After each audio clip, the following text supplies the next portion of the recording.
का मन ऐसा व्याकुल हो गया कि वो दुख कहा नहीं जा सकता है। कि राम राम सिय लखन पुकारी, बरौ धरण तल व्याकुल भारी।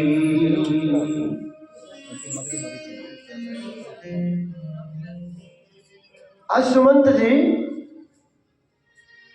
इतने दुखी हुए कि राम राम कहते हुए, हाँ मेरे राम, हाँ लक्ष्मण जी, हाँ जानकी जी, व्याकुल हुए पुकारते हुए और धरती पर गिर पड़े। और जो रथ के घोड़े हैं वो दक्षिण दिशा की ओर देख रहे हैं जिस ओर मेरे राम जी गए थे। वो घोड़े जो पशु है मेरे राम के बिना पशु भी उसी तरफ आस लगाए देख रहे हैं कि मेरे राम इधर से आएंगे। जब देखा राम जी नहीं आए, घोड़ों ने देखा तो घोड़े हिंडा रहे हैं और इस प्रकार से जैसे बिना पंख के पक्षी व्याकुल हो जाते हैं, आज राम जी के घोड़े भी व्याकुल हैं राम जी के बिना। नहीं तृण चरई, क्या दशा है घोड़ों की दुखी। नहीं तृण चरई ना पियहि जलो, मोजहि लोचन बार। राम जी की याद में वो घोड़े राम जी के ना तो घास चरते हैं और ना जल पीते हैं, और केवल वो घोड़े अपनी आंखों से राम जी की याद में आंसू ही गिरा रहे हैं।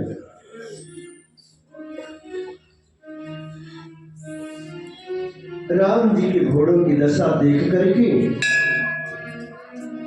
जो निषाद राज लौट कर आए थे वो व्याकुल हो गए। धरि धीरज तब कहीं निषादु, कि अब सुमंत्र परिहरऊं विषादु। निषाद राज सुमंत्र जी को समझाते हैं कि अब दुख को छोड़ो, आप तो ज्ञानी हो, परमार्थ को जानने वाले हो। इस प्रकार से निषाद राज ने सुमंत जी को हाथ से पकड़ करके रथ पर बिठा दिया और साथ में रथ को चला रहे हैं। थोड़ी दूर पहुंचा करके वापस आ गए और सुमंत जी रथ को लेकर जा रहे हैं। जब घोड़ों को रथ में लगाया गया तो जो घोड़े हवा की वेग की तरह जाते थे, आज वो घोड़े कैसे चलते हैं। चर फराही मग चलन घोरे, वन मृग मन आनी रथ छोरे। मेरे राम जी के घोड़े ऐसे लगे हैं उस रथ में कि वो सही रास्ता नहीं चल पा रहे। वो ऐसे लगते हैं कि जैसे वन से पकड़कर लाए गए मृग जोड़ दिए गए हों। वो घोड़े पीछे मुड़ मुड़ कर देखते हैं कि मेरे राम आ रहे होंगे। घोड़े कभी आगे चलते कभी पीछे जाते। जो कहा कैसे व्याकुल है घोड़े राम जी के, कि जो कह राम लखन वैदेही, हिकर हिकर हित हे रही तेरी। मेरे राम की याद में आज देखो घोड़े हिकर हिकर देखते हैं कि मेरे राम कहाँ हो। बाज बिरह गति कही किम जाती, बिनु मणि फनी के विपर विकल जही भांति। घोड़ों की विरह दशा कैसी है, जैसे बिना मणि के सांप व्याकुल हो जाते हैं। मंत्री और घोड़ों की दशा देख करके आज निषाद राज भी व्याकुल हो गया। उसने सोचा कि सुमंत जा नहीं पाएंगे अवधपुरी, अपने 4 शिष्यों को भेजा और लेकर रथ को आगे जाते हैं। सुमंत जी अपने मन में सोचते हुए जा रहे हैं, ये प्राण अहं मंद मनु अवसर चूका, अजहु न हृदय होत दुई टूका। वो कहते हैं, सुमंत जी का मन कहता है कि ये प्राण अपयश के बहाने बन गए। बताओ मेरे राम जी चले गए और अपने राम जी को अपनी आंखों के सामने जाते हुए मैंने देखा, और मेरा हृदय क्यों नहीं पता कि 2 टुकड़े हो जाते। आज विधाता ने क्या लिखा है।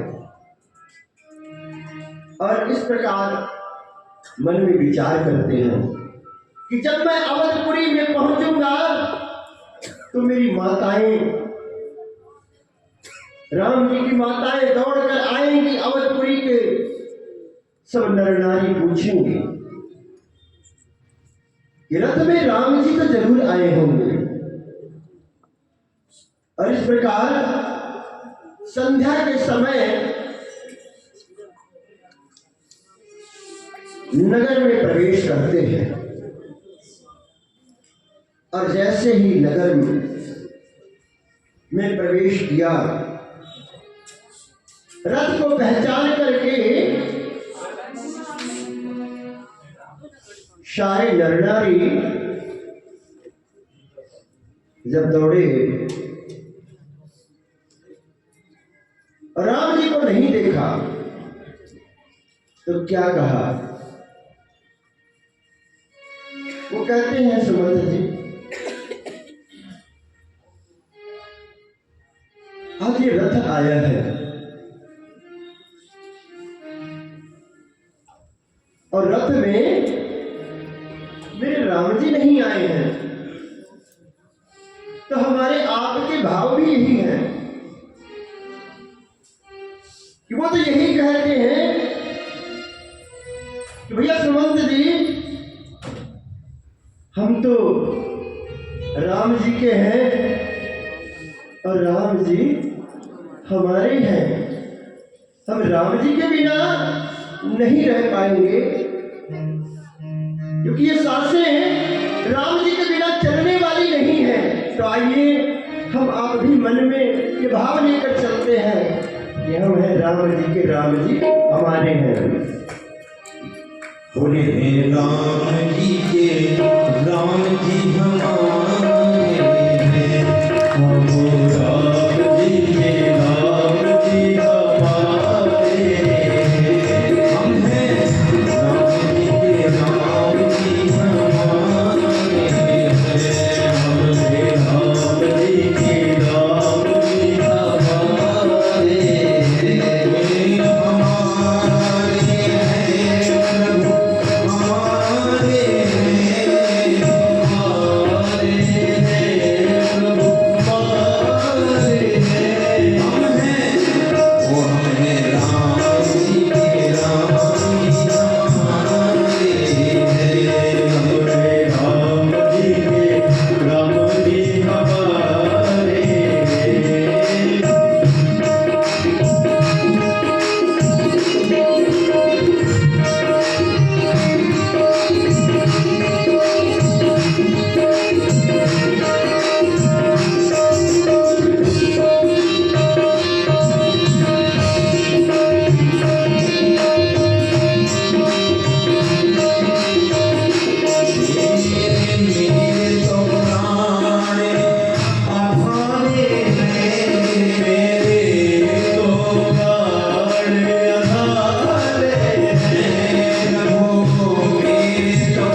हम तो राम जी के हैं और राम जी हमारे हैं। राम जी के बिना ये जीवन व्यर्थ है।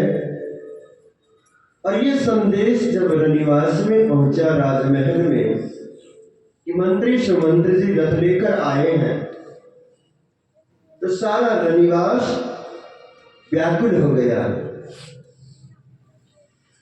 और सुमंत जी को लेकर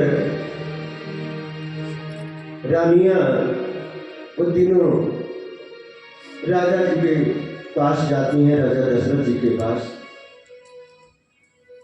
सुमंत जी का ये हाल है कि चला नहीं जा रहा है। जब महाराज दशरथ जी के पास पहुंचे कि देख सचिव जय जीव कही, कीन्हु दंड प्रणाम। सुनत उठो व्याकुल नृपति, कहु सुमंत्र कहाँ राम। मंत्री जी को देखकर और इस प्रकार से जैसे ही मंत्री सुमंत जी ने राजा को देखा, दशरथ जी को दंडवत प्रणाम किया।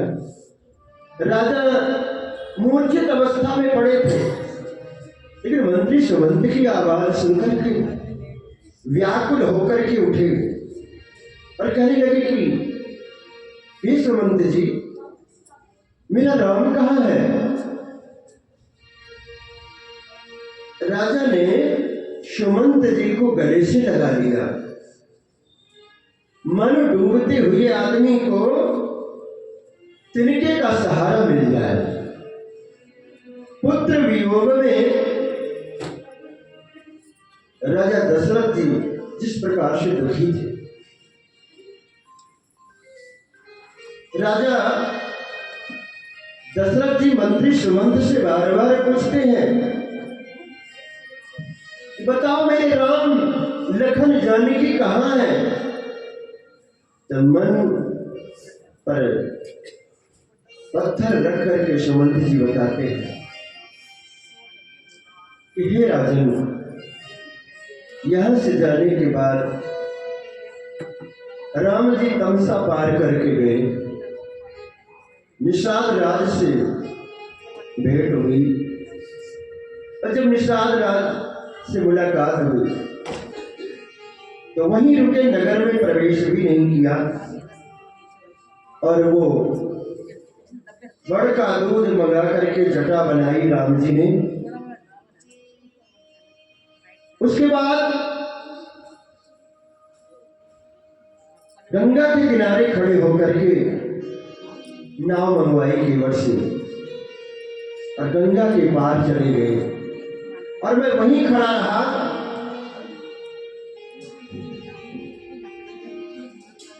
मैं वर्षों इंतजार करता रहा कि राम जी लौट करके आएंगे, उनको लेकर आऊंगा, लेकिन राम जी लौट करके नहीं आए। जब ऐसा सुना कि राम जी लौट करके नहीं आए हैं, तो राजा दशरथ जी के भाव क्या हुए? जैसे मछली पानी के बिना तड़पती है, उसी प्रकार से राजा दशरथ जी आज तड़प रहे हैं। और रानियों का क्या हाल है राजमहल में कि करी विलाप सब रोवहीं रानी, महाविपति किम जाई बखानी। जब राजा दशरथ जी के देखा कि प्राण कंठ में आ रहे हैं, सारी रानियां, वो तीनों रानियां विलाप करके रो रही हैं, उस महान विपत्ति का कैसे वर्णन किया जाए। उस दुख को देख करके ऐसा दुख अवधपुरी में आया कि धीरज को, अभी जो धीरज है वो टूट गया। राजा के निवास में रोने की आवाज सुनकर आज सारा अवध जो है व्याकुल हो गया कि मेरे राजा, मेरे राघव के घर में आज ये रोने की आवाज कैसे आई। सारी प्रजा रो रही है। प्राण कंठ गद भयो भुवालो,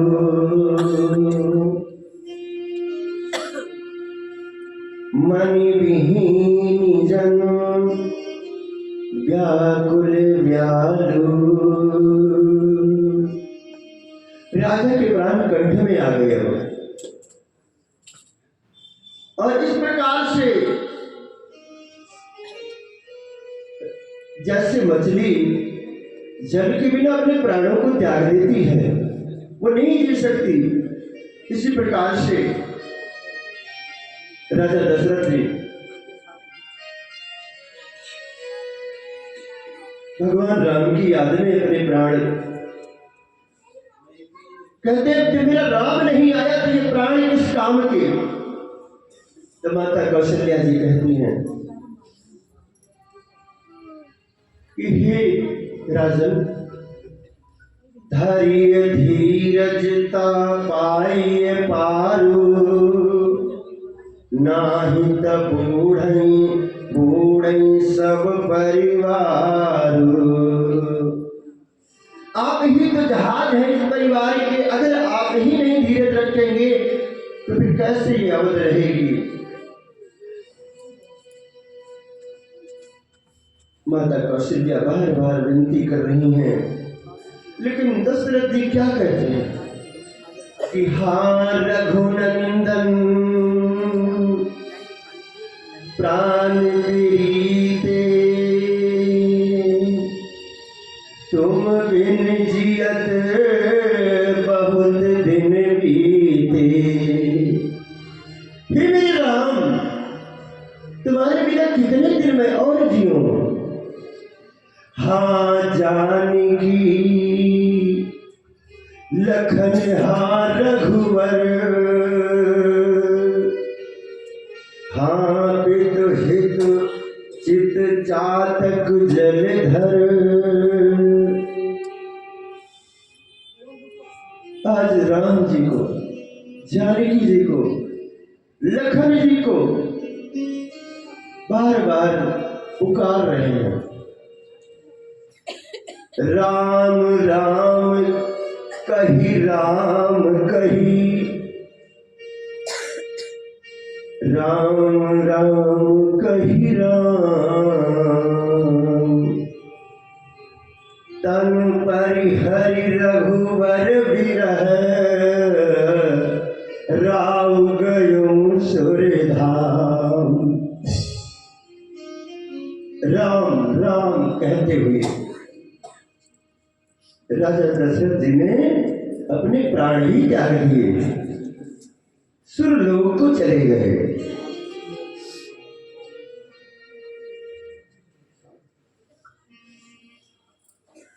आज देखिए क्या भाव है।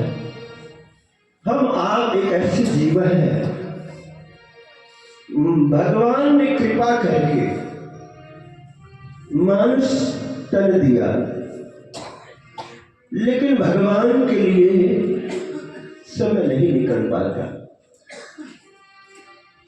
और दशरथ जी ने राम की याद में अपने प्राण त्याग दिए। जब दशरथ जी सुरलोक को गए कि शोक विकल सब रोवहि रानी, सारी रानियां रो रही हैं कि रूपशील बल तेज बखानी। सारी रानियां खूब विलाप कर रही हैं। आज करहीं विलाप। अवधवासी रो रहे हैं, पशु पक्षी रो रहे हैं मेरे राम के लिए कि करी विलाप अनेक प्रकारा और पर ही भूमि तल बारही बारा।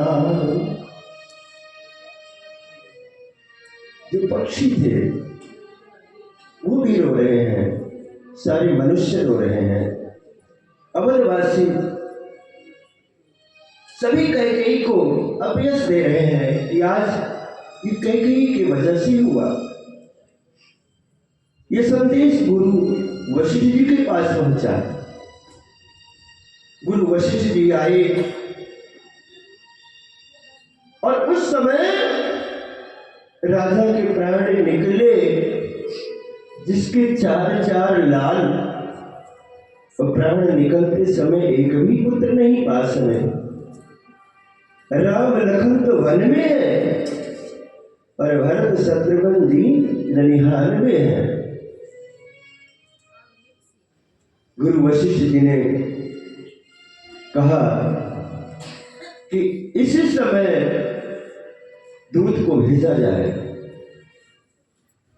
और भरत शत्रुघ्न जी को बुलाना है अति शीघ्र।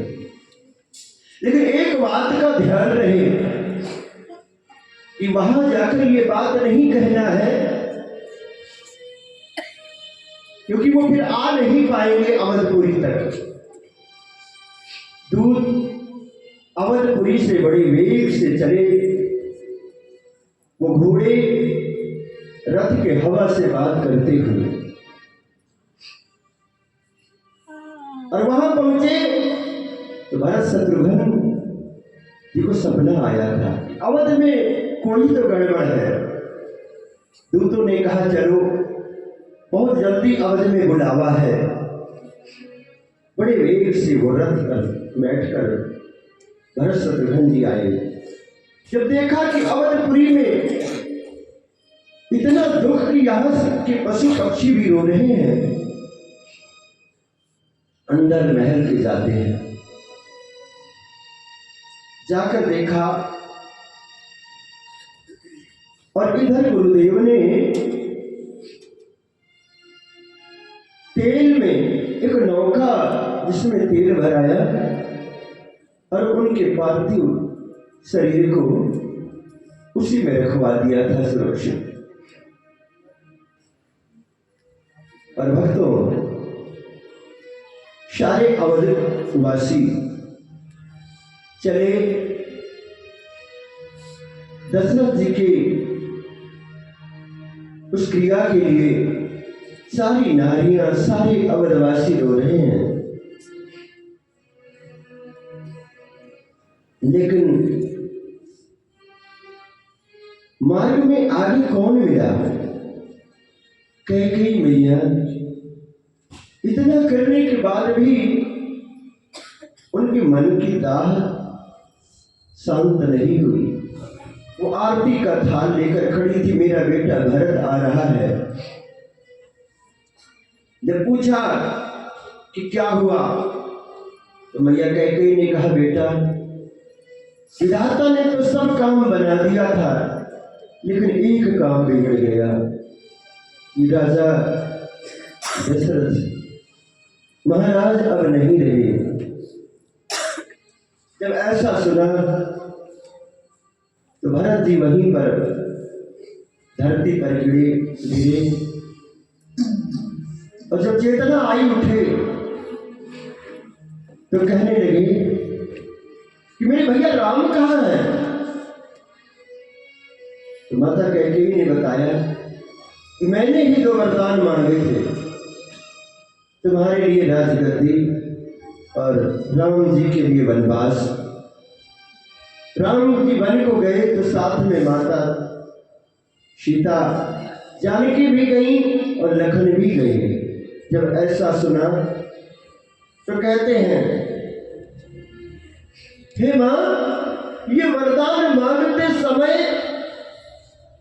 ये विचार तुम्हारे मन में जब आया, जब तय कुमति कुमत जी अठायूं खंड दुई हृदय न गयऊं। हे मां, जब ऐसा बुरा विचार आया तो तुम्हारे हृदय के दो टुकड़े क्यों नहीं हो गए? वरदान मांगते समय तुम्हारी जीवा गल क्यों नहीं गई? मेरे प्रभु राम के लिए आपने वनवास मांग लिया, और आज वो राम जो तुम्हें प्राण से भी ज्यादा प्यारे थे, इतने वैरी कैसे हो गए?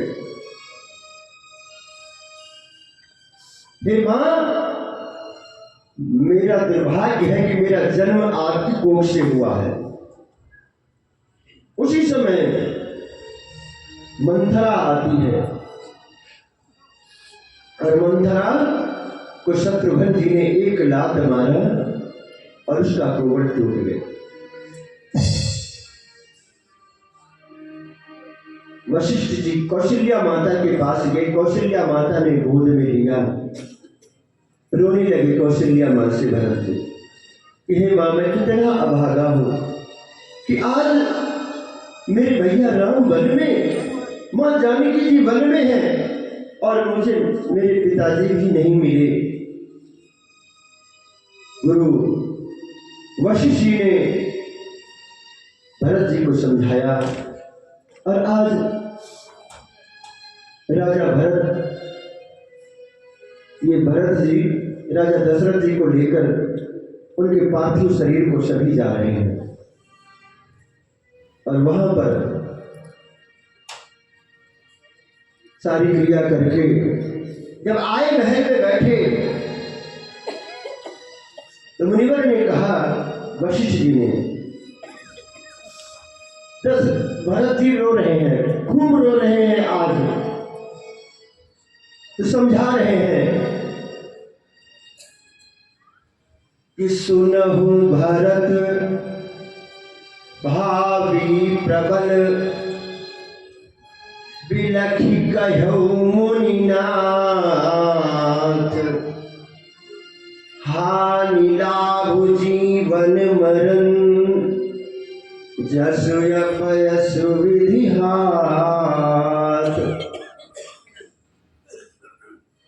हे भरत जी सुनो, होनहार बड़ी बलवान होती है, हानि लाभ, जीवन मरण, यश और अपयश, ये सब विधाता के हाथ में है, अपने हाथ में कुछ भी नहीं है। और इस प्रकार से अब ये सोचो कि राम जी तो वन में है और महाराज सुरलोक चले गए। अवधपुरी इस समय राजा विहीन है, और जिस नगर में राजा नहीं होते हैं वहां पर जो है अनेक प्रकार के भय फैल जाते हैं। और अब ये राज तुम संभालो जब तक राम जी वनवास से लौटकर नहीं आते हैं। तो भरत जी कहते हैं कि हे मुनिवर, आज आप मुझे राज दे रहे हैं, और मैं कहता हूं कि मेरे भैया राम के बिना ये राज मैं नहीं कर सकता हूं। हम सभी मिलकर राम जी को मनाने के लिए जाएंगे। राम जी को मनाने के लिए सभी जाने की जब बात कही तो सारे अवधवासी तैयार हो गए कि हम भी चलेंगे राम जी को मनाने के लिए। हाथी घोड़े सब तैयार हुए, और वहां पर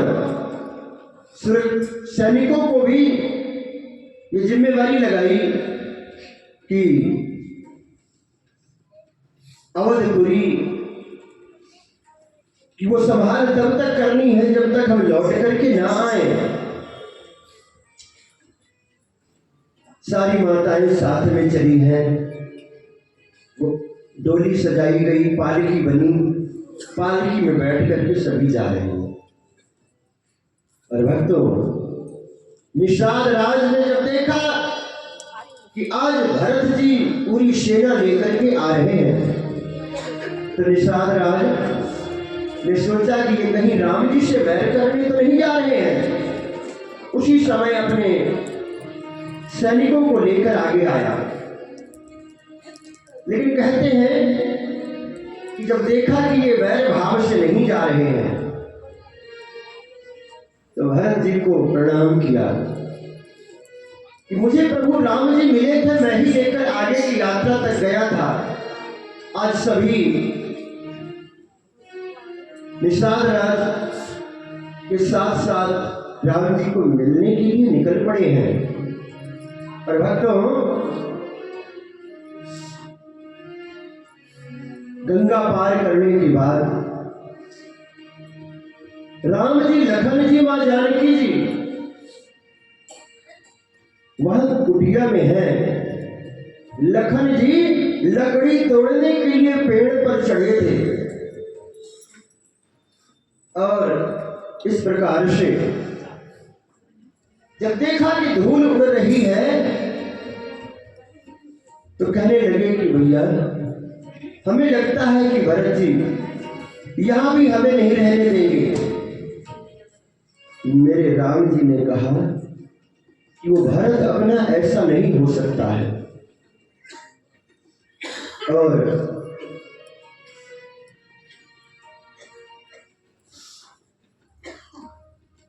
जब देखा निषाद राज और आगे लेकर आ रहे हैं, तो पहाड़ पर लेकर चढ़ गए निषाद राज भरत जी को। जब दिखाया कि वही कुटिया है और वहां पर संत मुनि बैठे राम जी के नाम की महिमा गा रहे हैं। क्या गा रहे हैं कि जय जय राम कथा, जय श्री राम कथा, जय जय राम कथा, जय श्री राम कथा।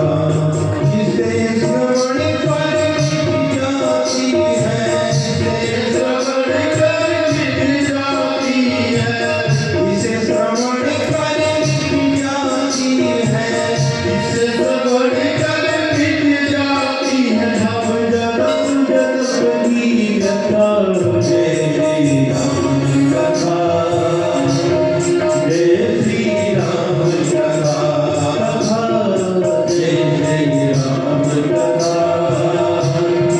जय श्री राम कथा, जय श्री राम कथा। श्री राम जय राम जय राम, श्री राम जय राम जय राम, श्री राम जय राम जय राम, श्री राम जय राम जय राम। जिसे श्रवण कर मिट जाती है, जिसे श्रवण कर मिट जाती है, जिसे श्रवण कर मिट जाती है, जिसे श्रवण कर मिट जाती है। हम जन्म जन्म की कथा, जय श्री राम कथा, सुनो भाई राम कथा, जय जय राम कथा, जय श्री राम कथा। श्री राम जय राम जय राम, श्री राम जय राम जय राम, श्री राम जय राम जय राम, श्री राम जय राम जय राम। भक्तों, निषाद राज ने जब दिखाया कि वो राम जी की कुटिया है, भरत जी नंगे पैर जिस तरह भाग रहे थे, धूल में मिट्टी में गिरते हुए पहुंचे। राम जी ने गले से लगाया और बताया कि पूरा समाज ही अवध आ गया है यहाँ पर। राम जी आगे जाकर सबसे मिले और जब वो दशा बताई अवध की कि महाराज जी सुरलोक को गए, तो प्रभु श्री राम जी उसी समय बैठ गए। इतना दुख पिताजी के जाने का। उसके बाद में वही मंदाकिनी नदी के किनारे जाकर के तर्पण किया पिताजी के नाम का, और सारे अवधवासी वहीं डेरा डाल दिए।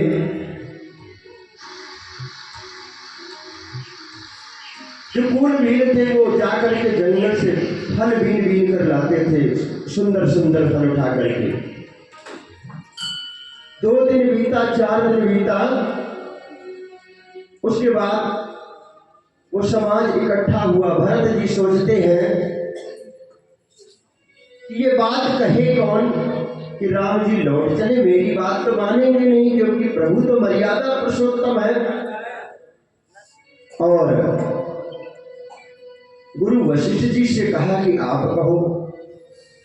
उस दिन सभा नहीं हो पाई। राजा जनक जी को पता चला कि मेरी बेटी वन में है, तो बेटी का इतना प्रेम, इतना भाव कि राजा जनक जी से भी नहीं रहा गया। वो भी निकल पड़े अपनी सेना को लेकर के। वो भी वन में वहां पहुंचते हैं। तो भक्तों, जब वहां पहुंचे, राम जी ने प्रणाम किया और जानकी जी से जब जनक जी मिले,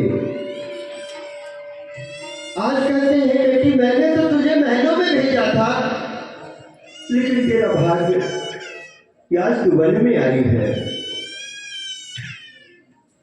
तो यहां देखिए कहने का भाव यही है कि बेटी ये मानस हमें ये सिखाती है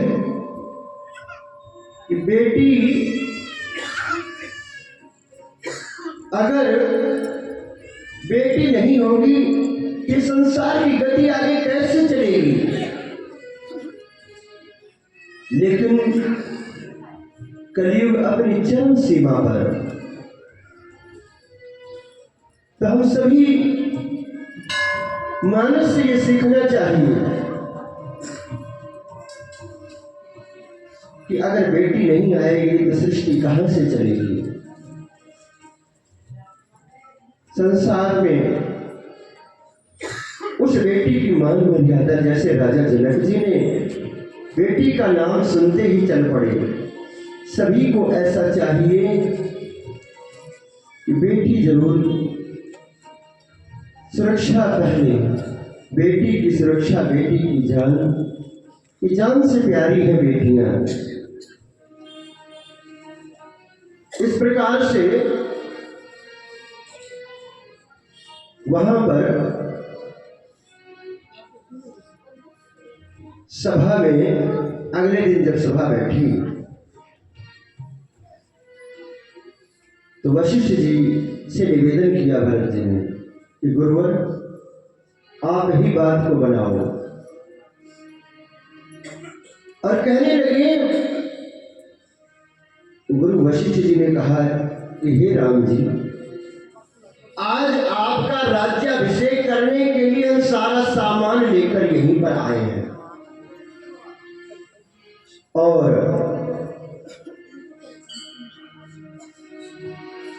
आप अब वन से वापस लौट चलो। राम जी ने कहा कि अगर मैं वन से लौट गया तो पिता का वचन झूठा हो जाएगा। मेरे पिताजी रघुकुल रीत सदा चल आई, प्राण जाई पर वचन न जाई। तो भक्तों, जब देखा कि अब ये नहीं मानेंगे प्रभु राम जी, तो कहते हैं राम जी से कि अरे कोई आधार तो दे दो।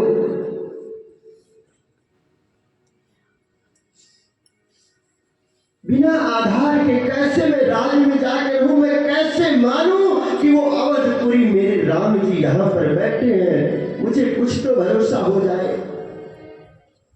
उसी समय जब चलने लगे से पहले मेरे राम जी ने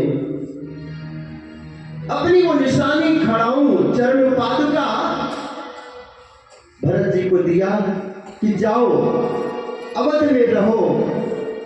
अब वो भरत जी को जब निशानी मिली चरण पादुका तो उसे उठाकर अपने सर पे ले लिया, शीश पे खड़ाऊं शीश खड़ाऊं आँखियों में पानी, शीश पे खड़ाऊं आँखियों में पानी, राम भक्त ने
चला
बचेगा, कौन मरेगा, कौन बचेगा।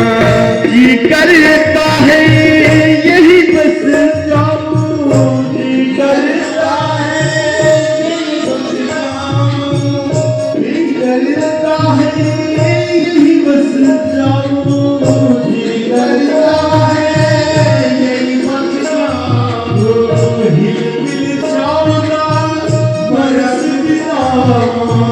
हिल मिल जाऊंगा बरस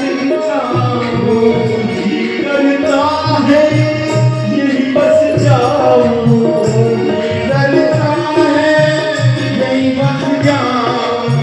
हिल मिल जाऊंगा बरस जाऊं। राम बिन कठिन है यही मेरी दादी, राम बिन कठिन है यही मेरी दादी।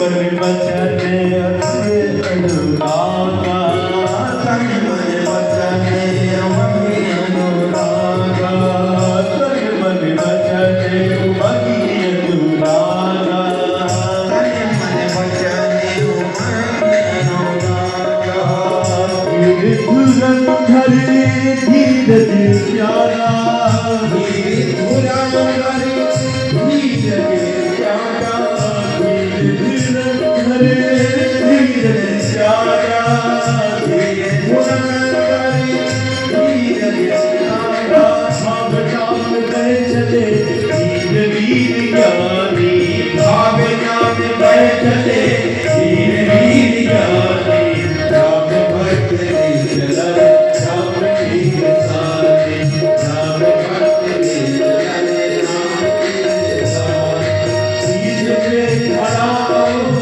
अखियों में पानी शीश पे खड़ा अखियों में पानी राम भक्त ने चला राम की साथी राम भक्त ने चला राम की साथी राम भक्त ने चला राम की साथी शीश पर खड़ा हूँ अखियों में पानी राम भरने चला राम की निशानी। राम भक्त ले चला राम की निशानी। राम जी की निशानी लेकर भरत जी अवधपुरी पहुंचे और अवध में सारी व्यवस्था बना करके अवध के पास नंदी ग्राम में गड्ढा खोद करके भरत जी बैठे हैं कि जब 14 वर्ष अगर मेरे प्रभु राम वन में हैं तो मैं भी महल में नहीं रहूंगा। वो जमीन पे घूम रहे हैं, मैं गड्ढे में बैठकर तपस्या करूंगा और प्रभु की वो खड़ाऊं राज सिंहासन पर ला करके रख दिया कि आज मेरे राम जी यहाँ अवध में विराजमान है। बारिश हो रही है, धूप हो रही है और भरत जी तप कर रहे हैं। इस प्रकार से आज मेरा मन इस व्यास पीठ से देख करके ऐसा लग रहा है कि श्री गंगानगरवासी अपने गंगानगरवासी इतने कड़ाके की सर्दी में कि कहीं भी अगर बाहर निकलो थोड़ा हाथ कांपने लगते हैं सर्दी से, लेकिन ऐसा राम जी से प्रेम कि देखो ये पूरा माता के मंदिर का जो हाल है आप सभी भक्तों से किस तरह भर गया है। ये राम जी का प्रेम ही आपको खींच कर यहाँ तक लाया है, क्योंकि जिस सर्दी को हम देख रहे थे, महसूस कर रहे थे, हमने सोचा कि हे राम जी क्या होगा, लेकिन देखो आपके अपार स्नेह राम जी के साथ। तो भक्तों आज की राम कथा हमें आपको संदेश देती है, क्योंकि राम कथा मर्यादा की कथा है कि हम सभी को मिलकर एक संकल्प लेना चाहिए कि इस सृष्टि की रचना नारी से, जो हमारी आपकी बेटियां हैं,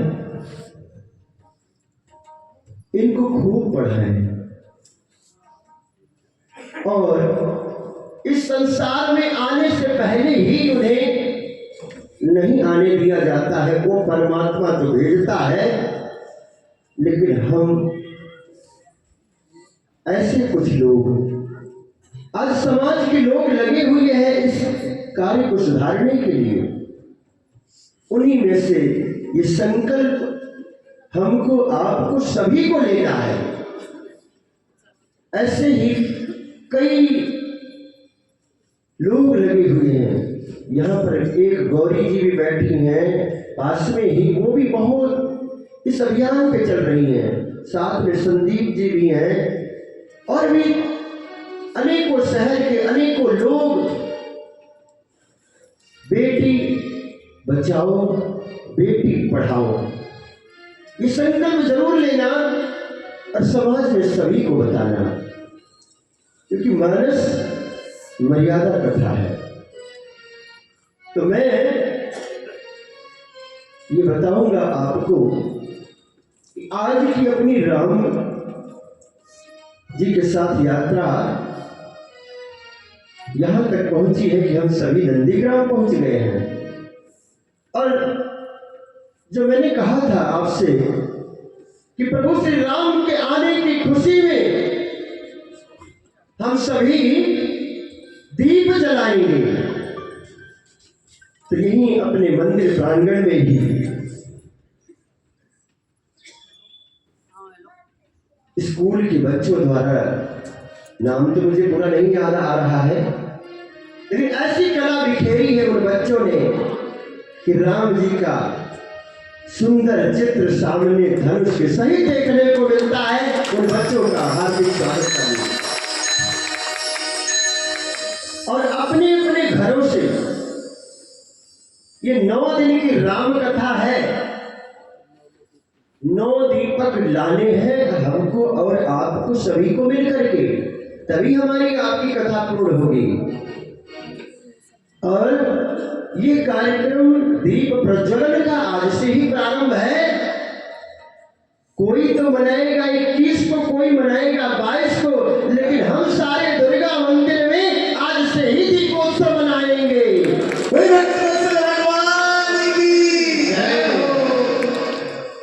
बड़ा सुंदर भाव कथा आप सुन रहे हैं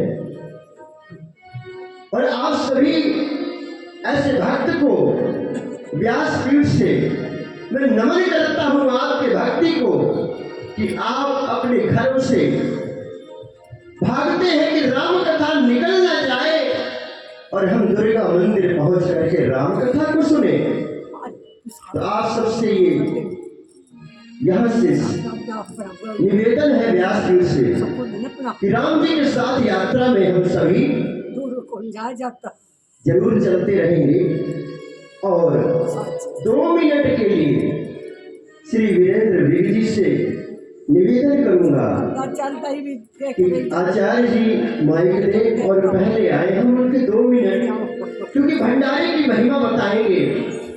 आए श्री वीरेंद्र विग जी, क्योंकि आपका जो एक एक दाना उस भंडारे में आएगा,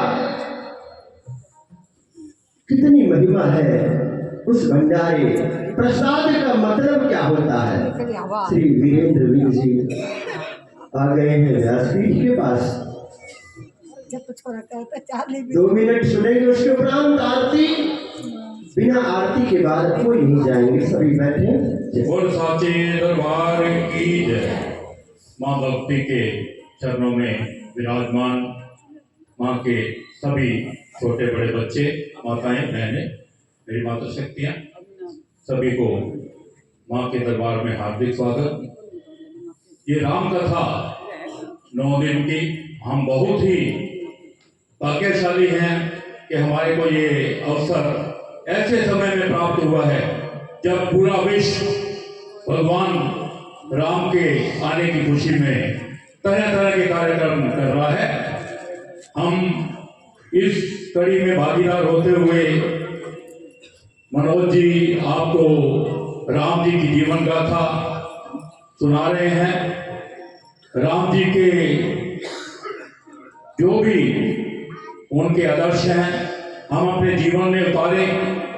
ये 9 दिन व्रत लेकर जाए, जो भी मनोज जी ने कहा है वो अपने आचरण में उतारें। राम जी मर्यादा पुरुषोत्तम हैं, उनका जन्म भी 9वीं तिथि को हुआ है और हम 9 नवरात्रे 9 देवियों की पूजा करते हैं घरों में। लेकिन जैसा कि मनोज जी ने कहा, आज हमारे देश का दुर्भाग्य है कि हम कन्याओं को गर्भ में मार रहे हैं। उनकी पूजा जरूर करते हैं 9 दिन, लेकिन उसके बाद भूल जाते हैं कि हमारा कर्तव्य क्या है।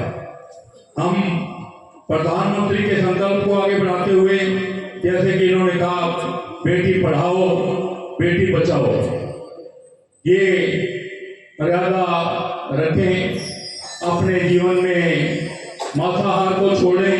ये 9 दिन 9 संकल्प लेके जाएं कि हम सनातन धर्म की पताका को ऊंचा उठाते हुए गौ गोपाल, और ज्यादा समय नहीं है लेकिन मैं 2 मिनट में ही अपनी बात को पूरा करूंगा।